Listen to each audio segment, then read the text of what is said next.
साबे feel का वाक़या, ये साबे फील का वाक़या आप सल्लल्लाहु अलैहि वसल्लम की पैदाइश से तकरीबन 25 या 30 दिन पहले जो है ना ये गालिबन हुआ। तो थोड़ा सा उसके अंदर इख्तलाफ है, लेकिन ये है कि ये आप सल्लल्लाहु अलैहि वसल्लम जिस साल में पैदा हुए उसी साल में ये वाक़या हुआ। हुआ ऐसे कि आपको पता है कि खाना काबा की तमीर जो है हज़रत इब्राहीम अलैहिस्सलाम ने की। हज़रत इब्राहीम अलैहिस्सलाम ने जब खाना काबा की तमीर की तो हर साल लोग जो है ना यहाँ पे हज करने आते थे। अब क्योंकि ये खुश्क इलाका था, यहाँ पे रेतला इलाका था और साथ में खुश्क पहाड़ियाँ थी, तो इसके बिल्कुल करीबी जो है ना यमन जो इलाका है, यमन जो है ये बहुत ज़्यादा हरियाली वाला इलाका था और यहाँ पे रूम इन्फ्लुएंस जो है ना अब्राहा की हुकूमत थी और वो ईसाई था। अब उसने सोचा कि यार उस छोटे से घर को और उस जो है उसे क्या कहते हैं रेतले इलाके और पहाड़ी कुछ पहाड़ियों पे लोग आते हैं, उनको फाइनेंशियली बेनिफिट होता है, सकाफती बेनिफिट होता है, तो क्यों ना ये सारा बेनिफिट जो है वो मैं यमन की तरफ जो है उसे क्या कहते हैं डिवर्ट करवा लूँ।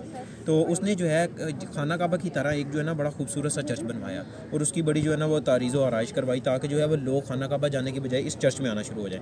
और जब ये बात जो है ना काबा वालों को पता चली, इसको मक्का वालों को पता चली है ना, तो मक्का वालों का एक कबीला था बनु कनाना के एक शख्स जो है ना वो तजारत के लिए यमन गया था और उसने देखा कि यार ये तो हमारे मुखालिफ जो है हम काबे के जैसा ही बना रहा है। तो उसने क्या किया, इस चर्च को जो है ना वो आग लगा दी और जब इस चर्च को आग लगाई तो इस चर्च का जो है वो बहुत सारा जो हिस्सा वो जल गया।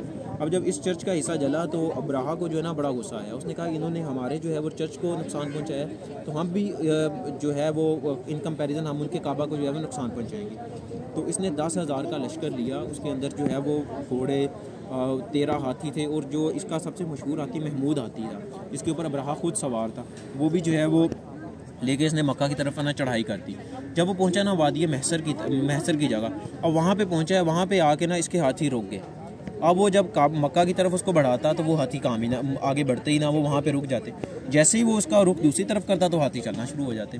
वो इस बात से ना बड़ा परेशान हुआ और उसने कहा कि यार उसने यहाँ पे ना पड़ाव डाल दिया। अब उसने जो है वो मक्का वालों को कुछ ना इन्फ्लुएंस तो करना था कि यहाँ पे हम आए और उससे क्या कहते हैं इसकी जो है वो डिस्ट्रक्शन, अपने साथियों को भेजा कि जाओ मक्का के अंदर ना कुछ डिस्ट्रक्शन करके आओ ताकि उनको पता चले कि हम उनके ऊपर अटैक करने वाले हैं। तो अब्राहा के कुछ सिपाही आए, उन्होंने देखा वहाँ पे ना ऊँट चर रहे थे, गालिबन 100 ऊँट चर रहे थे। तो उसने 100 ऊँटों को लिया। 100 ऊँटों को लेने के बाद उसने क्या किया, अपना कब्जे में लेके चले गए। अब जब ये बात जो है वो कुरैश के सरदार जो कि आप सल्लल्लाहु अलैहि वसल्लम के दादा हज़रत अब्दुल मुत्तलिब थे उनको पता चली, तो हज़रत अब्दुल मुत्तलिब ने हज़रत अब्दुल मुत्तलिब जो है वो अब्राहा के पास गए। हज़रत अब्दुल मुत्तलिब जो है वो एज अ पर्सन जो है उनकी पर्सनैलिटी जो है वो बहुत ज़्यादा जो है ना इन्फ्लुएंस करती थी लोगों को, क्योंकि वो लंबे चौड़े थे, कद काट में अच्छे थे, तो वो लोगों को बहुत ज़्यादा इन्फ्लुएंस करते थे।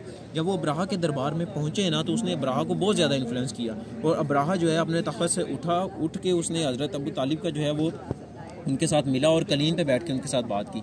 अब उसे ये लगा कि हज़रत अबू तालिब आए हैं तो ये हम इनके ऊपर उसे क्या कहते हैं चढ़ाई करने वाले हैं, तो वो काबे के बारे में या इस तरह की कोई बात करेगा, हमारे साथ कोई डील करने की बात करेगा।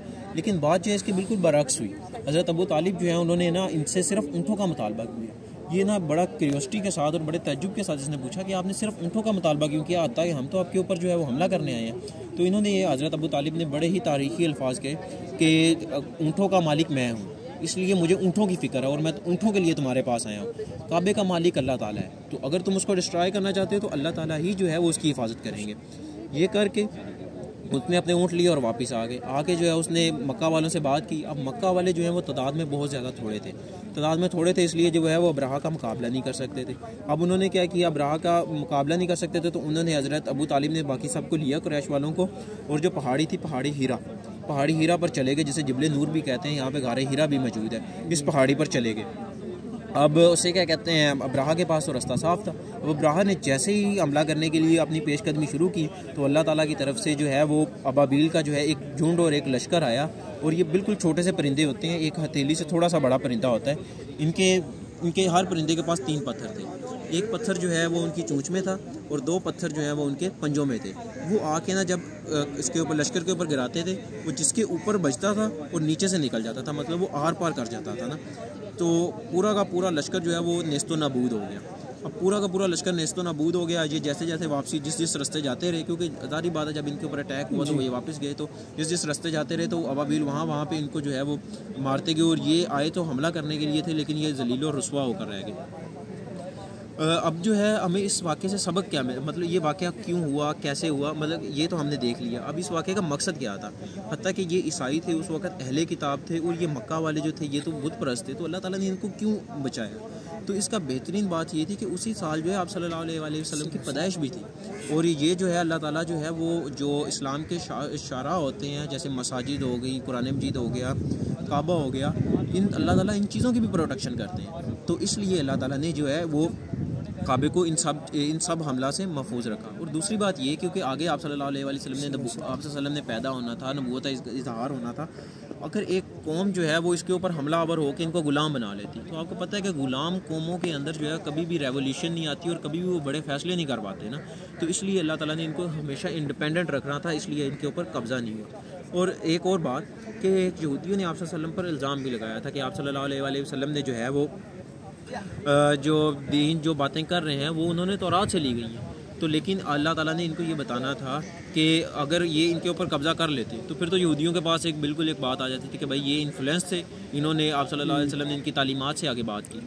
अब जब इनके ऊपर कब्ज़ा ही नहीं कर सके तो इनका इनके साथ तल्लुक़ ही काट गया। अब यहूदियों के पास कोई भी ऐसी बात नहीं थी जो ये करवा सकते कि आप सल्लल्लाहु अलैहि वसल्लम जो है वो इनसे इन्फ्लुएंस्ड है या नहीं इन्फ्लुएंस्ड है।